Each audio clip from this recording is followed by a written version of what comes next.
Today we head to once again Conservative Home to have their take on the UK joining the comprehensive progressive no comprehensive progressive Trans-Pacific Partnership. I think that's how you say it. But anyway, as always, we'll just call it the Pacific Partnership just because it's a bit easier to say, or the PP. Um, like I say, whatever you like to call it. But it's interesting today that we go to this website of all things. Very interestingly, is offering us, at least the writer here today, as you may know, sometimes one of the writers that we sort of look at and very much disagree with very often is a guy called William Atkinson, and it seems to be he's having a sort of almost midlife Brexit crisis, or what we would call a CPTPP crisis, maybe, about the UK joining the Pacific Partnership. Because here's the thing. At the moment, we have no idea what we have actually signed up for. I made a video, well, the last video that went out this afternoon was all about this. Just what on earth have we actually signed up for? There is a ton of stuff to be really worried about Britain joining the Pacific Partnership, and there is a ton of stuff about us joining this, which many Brexiteers had massive problems, especially massive problems with when we were in the EU. But for some reason, when it comes to the Pacific Partnership, magically, this is all okay. Now, there's one thing I want to get very clear to you. The Pacific Partnership is not a one rule system that encourages harmonization. Instead, it's a recognition system that, hey, you have lower standards than us, but it's okay. We're going to recognize them. This is why Kemi Badenoch, I think, has sort of given the game away when she's already admitted that we're going to accept palm oil. Now, palm oil and the places that sort of grow palm oil, especially in these Asian countries, are massive contributors to deforestation, which, when we are trying to fight global warming, is a massive problem. So we need to encourage all these countries to start to really go to ways to make sustainable palm oil ways. And there are ways to do that. So what we did was, look, we're going to have big tariffs on palm oil that is non-sustainable. And we made those commitments, by the way, a couple of years ago when we were in Glasgow. Boris Johnson saying, oh, yes, we're going to make all these big green commitments. It's very telling just how many quickly these big green commitments we are now very quickly dropping, especially when it comes to trade deals. Something which, again, Brexiteers, Michael Gove said, no, we're never going to lower our standards to do trade deals. He said, laughing behind his smile as he probably said that. And I think this gives the game away that now we've joined this Pacific Partnership, we are going to have to accept lower standards. And there is nothing we can do about it. There is nothing we can do about it. That's what it's all about. And it's also a massive part about lowering standards as well. So currently we have very, very high standards, especially rules and regulations when it comes compared to most of those other countries in the Pacific Partnership. What's going to happen over the years is we are going to be forced to accept their lower standards. Our standards are eventually going to be dragged down, forced down by corporations, by the secret courts that are going to sue the UK behind closed doors. And ultimately, that is what we are essentially entering into. And it really is worrying, the fact that you've got Kemi Badenoch and the rest of these Brexiteers crowing about how wonderful this agreement is. But yet, where is it? We actually have not seen what we have signed up to, but we know a lot of the negatives that are in there. And bear in mind what Kemi Badenoch has said about accepting palm oil.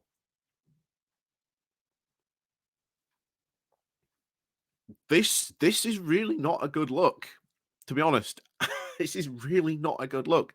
And yet it is hilarious that you have this guy on Conservative Home, who is an avid Brexiteer, campaigned for Brexit.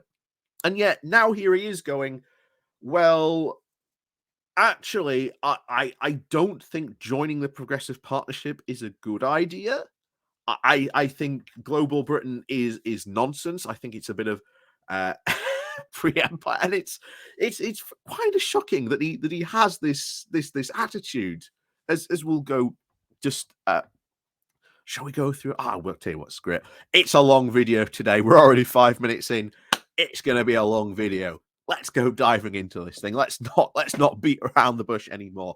Let's go diving in. So, as always, before we go diving in, please do remember to click on the like, share, and subscribe button. And as always, thank you very much for viewing. And of course, I know you have other choices in your viewing pleasure today. But of course, as always, like I say, stick around, have fun. This is going to get quite interesting. And to Will, it really does seem you're going through a bit of a mid Brexit life crisis, to be honest, especially realizing that joining the Pacific Partnership really doesn't fit with the whole ideas that you yourself campaigned for. It's a good, interesting recognition because at least you're recognizing it, while other Brexiteers clearly are not.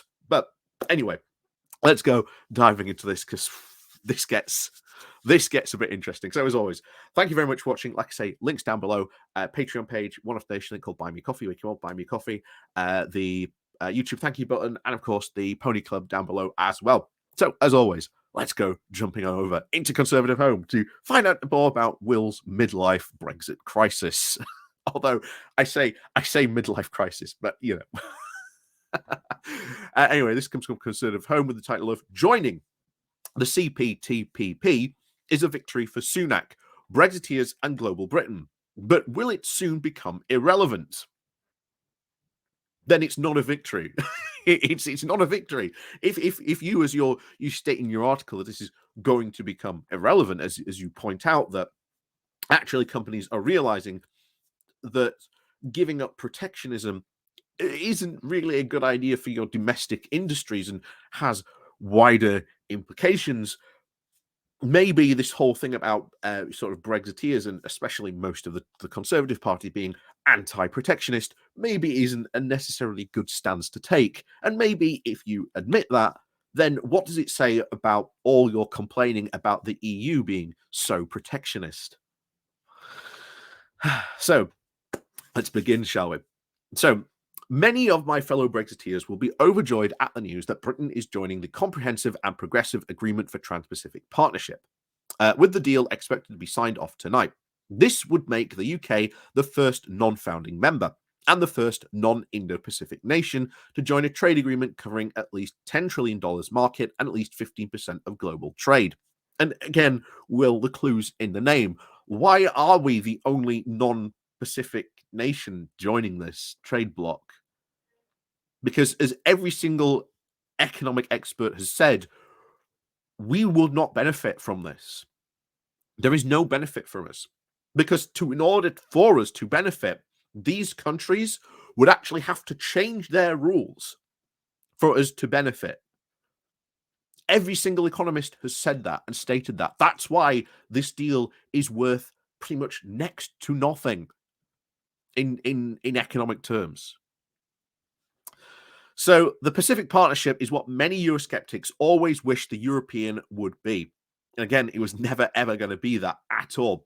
Because again, people like, as you say, Daniel Hannan, they're out trying to sort of fulfill this crazy libertarian free market fundamentalist dream. That's never, ever going to happen. That is not a popular ideology, but it is something that many conservatives are either A, going to have to wonder why these types of people are in their Conservative Party, or actually start asking some very hard questions about this ideology that is now very persuasive within their own movement. So, as Daniel Hannan pointed out, when Britain applied for membership in 2021, this trade agreement, this is a trade agreement rather than a state-making membership, and is based on mutual recognition of standards, not harmonization. Means that, again, this is why we're going to have to accept lower standards. Why when we are signing a trade deal, if this is all about sovereignty, why are we going to have to accept lower standards or accept goods which are made to a lower standards? Some of the things that we ban in this country under this progressive partnership, on this Pacific Partnership, we will have to accept goods that are made to lower standards, that are made maybe with very cheap labor, in some cases slave labor when you're talking about sort of Brunei and Malaysia. Why should we have to accept these goods? Because under the under the rules, we have to. And there's an even a bigger question, which we've said before, because Canada, a very big member of the Progressive Partnership, has been using the state, the corporate investment measure, or basically the secret courts measure, because that's essentially what they are, and has used these measures for companies to sue the British or other governments, and it would sue Britain. This is why I keep on saying, expect the Canadian beef industry to start suing the British government for having its higher standards, for blocking those hormone beef imports almost immediately as soon as we actually start joining. And that is going to cost the government billions of pounds. Billions of pounds. And then once they succeed in that, guess what? Bye-bye ban on hormone injected beef.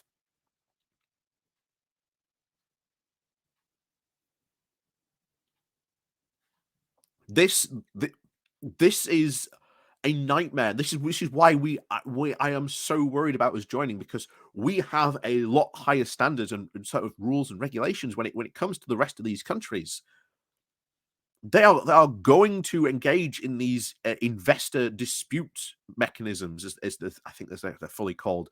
Again, I notice, Will, you don't actually mention this dispute, this in your article. In fact, most of the Brexiteers aren't really talking about this, because part of the progressive Pacific Partnership deal is to basically cede large amounts of sovereignty to essentially corporations. And we would become massive rule takers. We would be forced to accept these, even though we might say, well, we've passed this law saying we want actually higher standards, which, bear in mind, Will, most of the people in the UK, when they're polled about rules and regulations, actually want higher standards.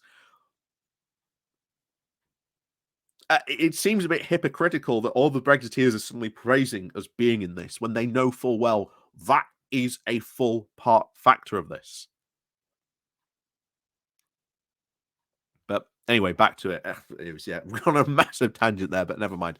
Anyway, back to it. So, membership is based on the mutual recognition of standards, not harmonization. There is no common parliament with overriding sovereignty, but there is basically majority rules. That's how the Progressive Partnership works. No free movement, no budgetary contributions, and no common flag and currency. This is solely about trade. It's not just solely about trade. There's a ton of like corporate control and regulations which we are potentially giving up. This is why I'm so worried. And this is why I think that they are, again, still hiding this behind closed doors. If this deal is so good, why doesn't Kimmy Badenoch come out and just say, there you go, there's the deal? Why is Parliament being blocked from scrutinizing this deal?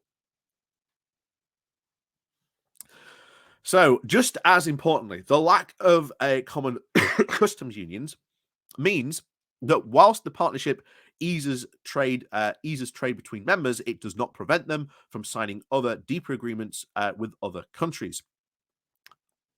But that also means that goods from other countries can then enter using, basically coming through the back door. So let's say you ban something that, I don't know, comes from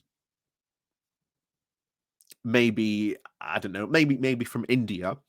This can go into Indonesia or Japan because they accept those lower standards. Then that good can then come from Japan into the UK. There are huge questions about the whole leapfrogging thing. that we know goes on in international trade all the time. This is why we've got a big meat crisis at the moment, Will. You might want to take a look at Farmers Weekly and ask why they are so worried about this massive meat scandal that's consuming the industry at the moment from all these foreign imported meats that aren't coming from the EU, they're coming from other countries. But, again, that's a big Brexit problem, that will. and probably will not only just happen to meat, but potentially other products. Is that not a concern for you? Because if we then try to legislate or anything like that to stop this from happening, along comes those secret courts, and the other countries will start to sort of kick up a fuss and then force us to once again lower our standards or jettison that rule completely. And remember, in the Pacific Partnership, it's not a democracy where we can get to vote and we can talk about this in a parliamentary and in a democratic way. No, it's majority rules. That's how the Progressive Partnership works, unfortunately. So again, we always have to ask this for Brexiteers, but why are you prepared to accept the rules and regulations that are going to be basically forced on us by the Progressive Partnership, but you were not okay when we had a massive say, when we had veto power, when we had Council of Ministers, we had European MPs sitting in the European Parliament. You weren't willing to accept that, but you are, for some reason, for the Pacific Partnership, where there is no mechanism, anything like that. And there are secret courts that will end up suing the British government. Just to point out why you're willing to okay to accept that, because this completely then undermines any arguments that you and other Brexiteers made about sovereignty or being forced to accept rules.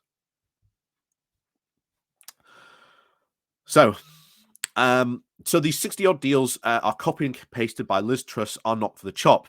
Joining is expected to benefit Britain to the tune of 1.8 billion annually once it's been up and running a decade or so, which amounts to, again, be honest here, Will, with your audience, it amounts to 0.08% of GDP.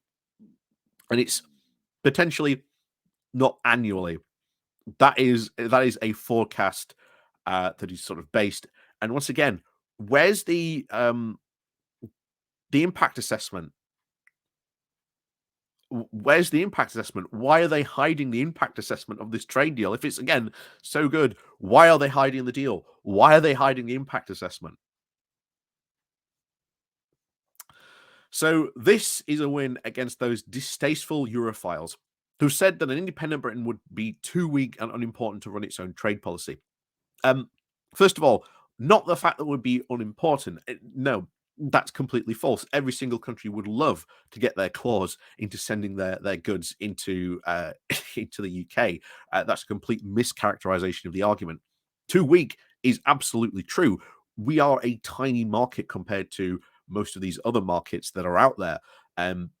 We are as was said very clearly at the time, we would be a minnow in a pool of sharks. We do not realize how well we have been protected for years being in the European Union.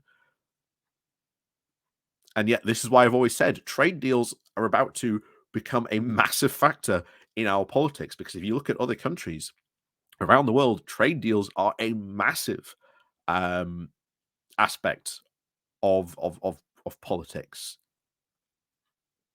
That is about to sort of become, and unfortunately, I think is going to hit a lot of Brexiteers very hardly, because the people who they got to vote for Brexit are quite dead set against the whole free market fundamentalism that a lot of Brexiteers preach. So back to it. So in fact, the benefits of joining the Progressive Partnership are somewhat diluted by the fact of its 11 current existing current members: Australia, Brunei, Canada, Chile, Japan, Malaysia, Mexico, New Zealand, Peru, Singapore, and Vietnam. We already have agreements with each except for Malaysia and Brunei, with good reason, because there's a lot of uh, modern slavery arguments to be talked about in joining that. And why would we sign deals with these countries which don't really respect rules for a lot of other things? Why should we be rewarding them with signing such a good trade deal? But hey, there you go. It's part of the whole soft power thing that the UK is meant to be really good at. Unfortunately, it was diminished by Brexit, but you go. So the suggestion that joining the Pacific Partnership locks in Brexit should also be taken with a pinch of salt. Labour may have stood on the platform of rejoining the EU's customs union back in 2019, something that would require quitting the Progressive Partnership. But following Keir Starmer's demasking conversion to Brexit, I wouldn't say he's actually converted to Brexit at all. This is almost certainly off the agenda. Not true at all. Starmer and Labour can absolutely pursue closer partnership agreements with Europe, but again, under the progressive partnership rules, if we sort of say, well, we're going to maintain these higher standards, well, then these other countries again don't have to sort of respect the fact, because we have always maintained the principle of it is upon the importer to make sure they are fulfilling the rules. And unfortunately, that's not how it works for a lot of international trade. This is why there is a massive meat scandal at the moment in the meat industry, because that is what we expect. And of course, a lot of other countries are taking a massive advantage of this. And of course, that will also affect the EU, because the EU will go, oh, okay, guys, we're seeing a lot of suspicious products not labeled correctly, ignoring sort of rules of origin checks, a ton of stuff that back when we were in the EU, we agreed to. I mean, look at the whole honey situation, Will. At the moment, the EU has said, hey, look, you've been sending what what has been claimed to be from the UK organic honey, and it's turned out when we've looked at it and checked it, it's not. It's basically sugar syrup, not organic honey. Is that a problem? Well, it should be. It's a massive problem. There are already huge problems opening here. And yet joining the Pacific Partnership is going to make those problems 10 times worse. So, so it's almost certainly off the agenda. And anyway, the Pacific Partnership does include a withdrawal provision requiring only just 6 months' notice, suggesting that any Labour leader would quit as it would just make Justin Trudeau cry. Also relies on the Tories forgetting the anguish Brexit caused in many European capitals. Here's the thing. We could absolutely quit and we would still maintain those trade deals that we have with those other countries. So if anything, you're saying, oh, but look at all those the anguish that it wouldn't. We'd still maintain all those other trade deals. We would just leave the progressive partnership, the Pacific Partnership. It would only take 6 months. We just have to give 6 months notice. It's a lot. It's a far easier than people actually say. Even you trying to admit, well, actually, yes, there is a withdrawal provision, but hey, there might be not really. There would be less consequences for leaving, and probably better consequences for leaving the Pacific Partnership, given everything I've just talked about, for leaving the Progressive Partnership than there ever were with Brexit. And like I say, I think this will become a massive issue.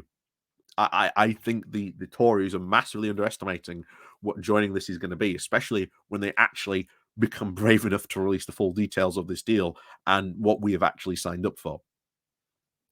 So, nevertheless, joining an agreement with over 500 million odd people is nothing to be sniffed at.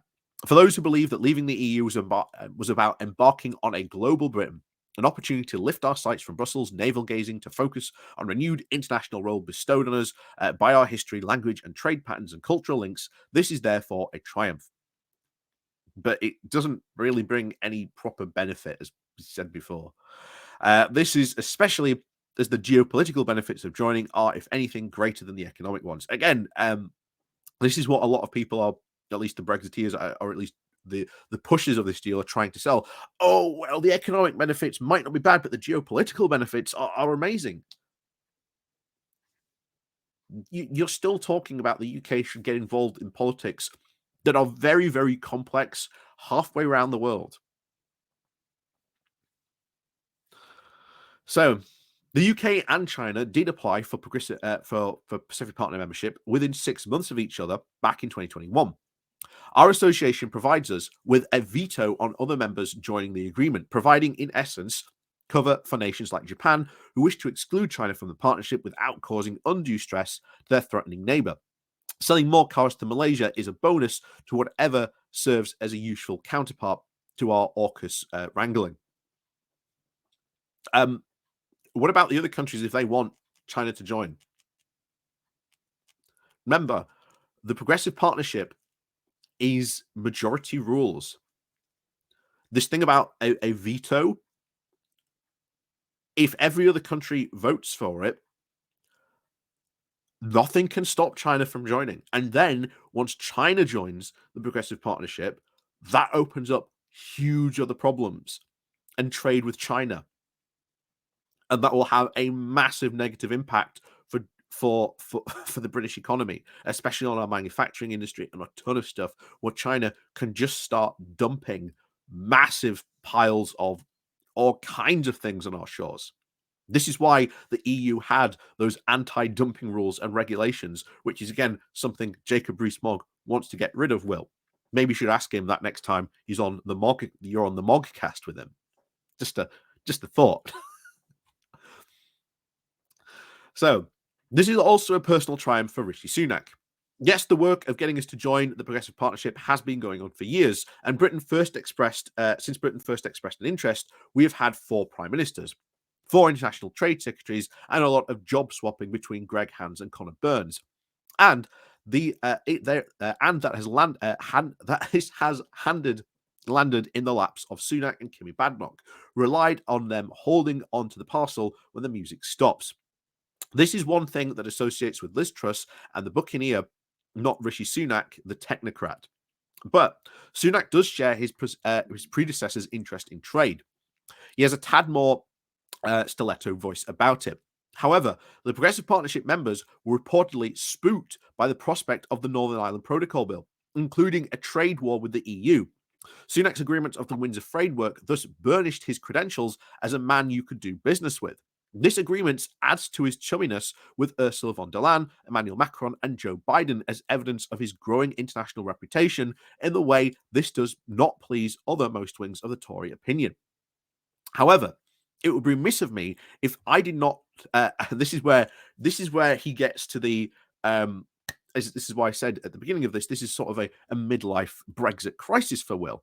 Sort of realizing actually there are a lot of problems with the Progressive Partnership, and there are a lot of problems with the Progressive Partnership because this would mean accepting a lot of things that Will campaigned heavily against for as a Brexiteer. So, however, it would be remiss of me if I did not strike 1 or 2 notes of caution. As regular readers know, I am a, quote, global Britain skeptic. Why bother with an Indo-Pacific tilt when our only one contribution to a war with China would be to send 2 aircraft carriers to be rapidly sunk? Neither the Leave campaign nor Brexit voters prioritized trade deals. Well, again, this is the great thing about Brexit, Will. Brexit was all about trade until it wasn't about trade, until it was about something else completely. It was just an amorphous blob. Voters did not prioritize trade deals and reheated neoliberalism with a Palmerstonian sheen. This is the opposite of what many Brexiteers want. Very, very true. Well, so why do you think that this is being sold as a Brexit win when ultimately this is not what many Brexiteers would have wanted? If anything, when you really talk to Brexiteers, they really want a lot of protectionism and protecting British businesses. But again, that's not what the Tory party wants, especially with a lot of the free market fundamentalists still in their party. So there is also a question of whether the Progressive Partnership is running up against the spirit of the age and whether Britain has misled or has even missed the free trade boat. Undoubtedly, it'll do our trade deficit no bad thing if it can flog a few more whiskies to Japanese businessmen. But the idea of joining Pacific Partnership will not be a springboard to a trade agreement with the United States, with the looks of a fantasy in a world where the Washington consensus has gone the other way of the dodo. And even if, by the way, well, even if the US did join the Pacific Partnership, there are massive concerns about what the US would actually ask for in joining the Pacific Partnership, because it would potentially ask, as we saw originally for the deal, of what was originally proposed, the US wanted basically a pharmaceutical monopoly. If they do decide to join the Progressive Partnership as well, what is to stop them from asking for that again and many other things that they wanted when this was asked for? And then what stops United States companies suing the British government, or more importantly, suing the NHS when it tries to do a ton of other things? There's so much stuff just the United States potentially even joining that would ask. And remember, as has been pointed out in the other article yesterday, this very much trade deal united Donald Trump, Hillary Clinton, and Bernie Sanders, three people who have radical views of politics, but when it came to actually joining this trade deal, were vastly against it because they knew what it actually meant to the United States and the massive offshoring of jobs that it would lead to.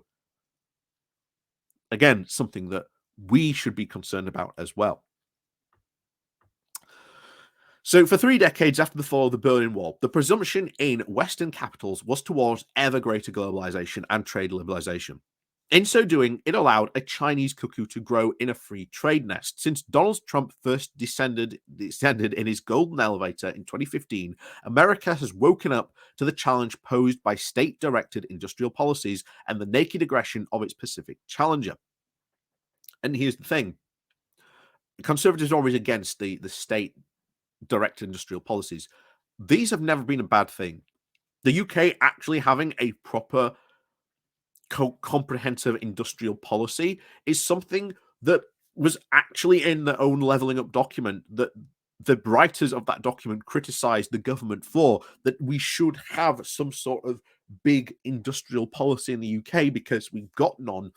We've got all this money to spend and we have no idea what to spend it on. So having an industrial policy would be good. Not only that, I would also be asking, well, when you've looked at countries who have had state aid directives of industrial policy and state investment building, you look at their economy and it grows a lot more faster than the free market fundamentalists would certainly want to admit, and even faster than their ideas have seen in the past. So again,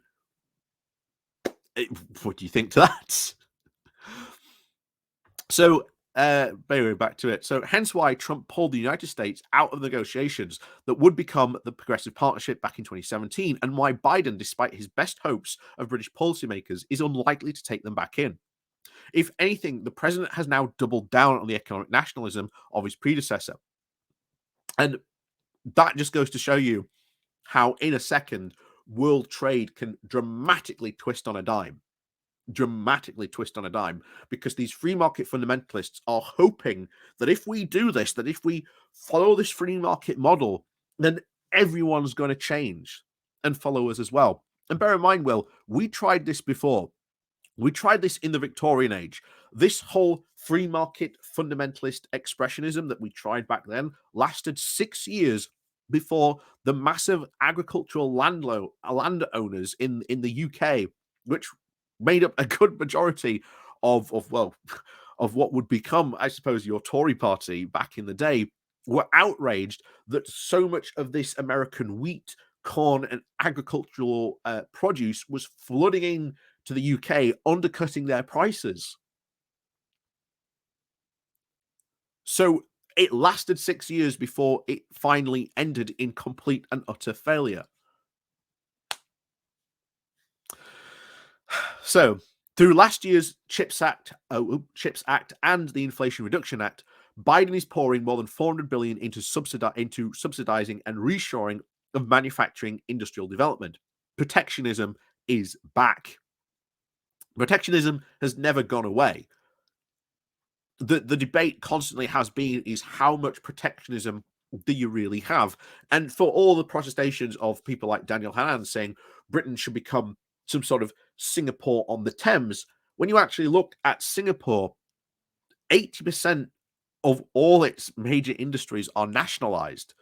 It does not actually reflect the Singapore that these free market fundamentalists claim it is,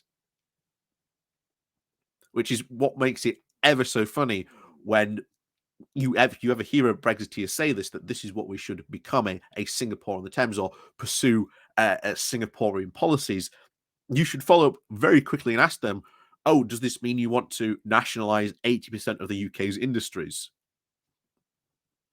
Would be certainly a very funny response from them, I can guarantee you in that. So Jeremy Hunt complains that this behavior is just not cricket.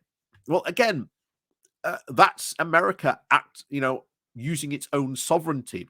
Something, again, according to you and other Brexiteers, is perfectly fine for a sovereign country to act in its own way. If they want to do that, you should have no problems with them doing that. Whining about it, or even Jeremy Hunt crying about it, saying it's not cricket, who cares? Whilst planning something on a much smaller scale himself, there is every sign that Britain is going to be left behind in the scramble for subsidies. Facing the prospect of the imminent deindustrialization, as investment is dragged across the Atlantic. The EU's response has been to say that if you can't beat them, join them. But wait, according to you and other Brexiteers, the EU has been indulging in protectionism for years. So what do you mean joining them?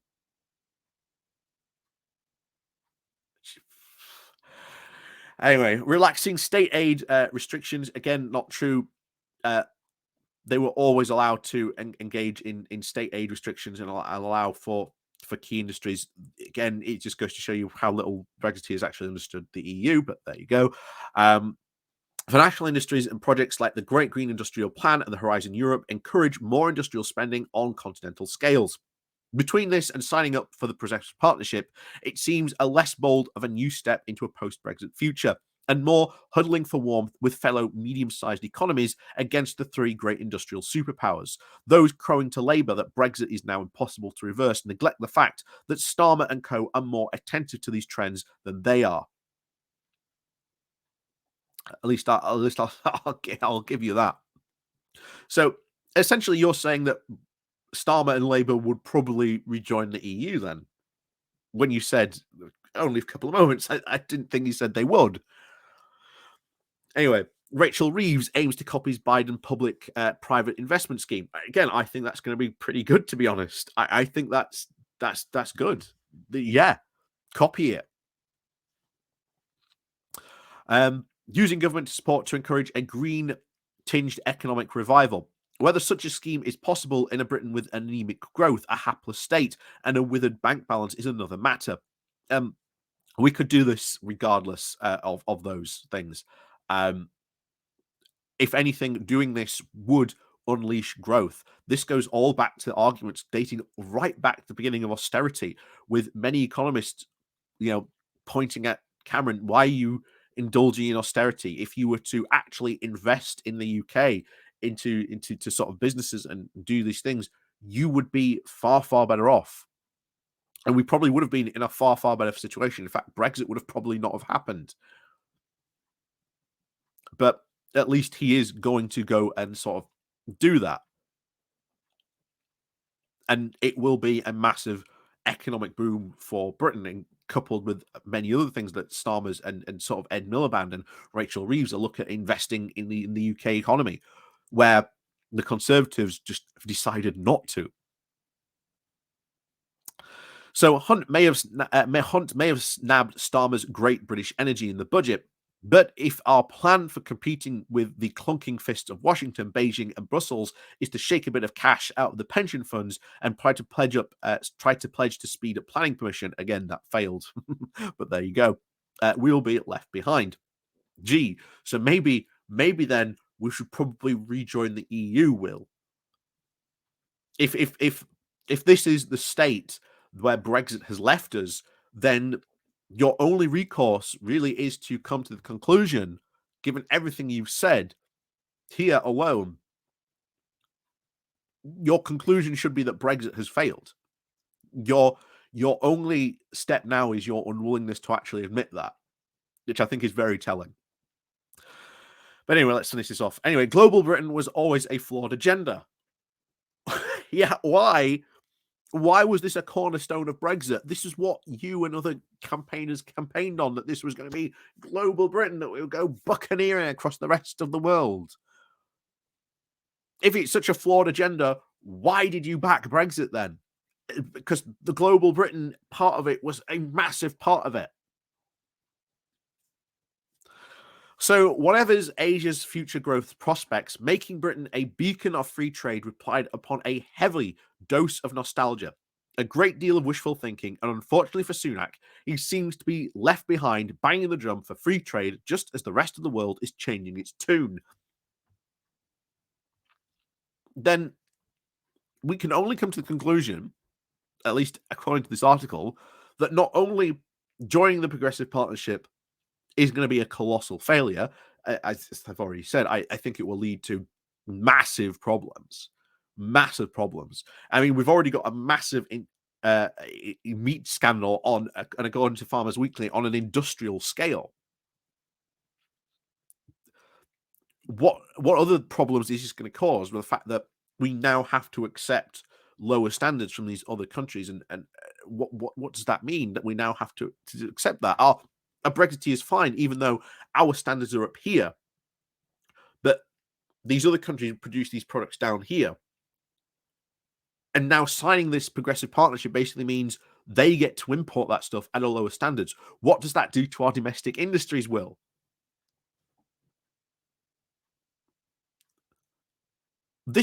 You are right. This is not what Brexiteers originally signed up for.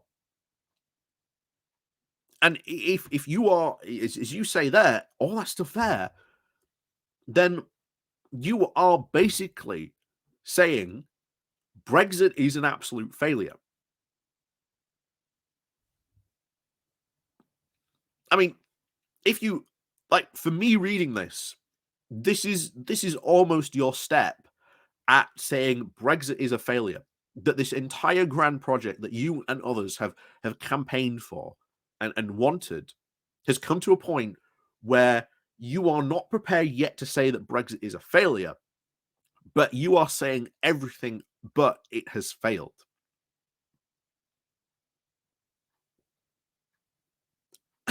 You just have to take that step, Will. You're almost there. You're almost there. You just have to take that extra step. Be brave. Be the first Conservative to come out and say Brexit has failed and that we should rejoin the EU. Because joining the Pacific Partnership, all those complaints that Brexiteers had are far, far worse than being in the EU. And all the economic benefits are doubled and far better if we're in the EU. You're there, Will. You're almost there. Just be brave and just be the first Conservative to come out and say, you know what, guys, I campaigned for Brexit. It's turned out it's absolute failure. I feel we were lied to by my own fellow Brexiteers. I think they tried to deliver promises that they knew weren't true, that they drummed up, that they could not deliver on, that they are trying to deliver this free market fundamentalist version of the UK, which most voters do not want and have never wanted, as was proved by Liz Truss.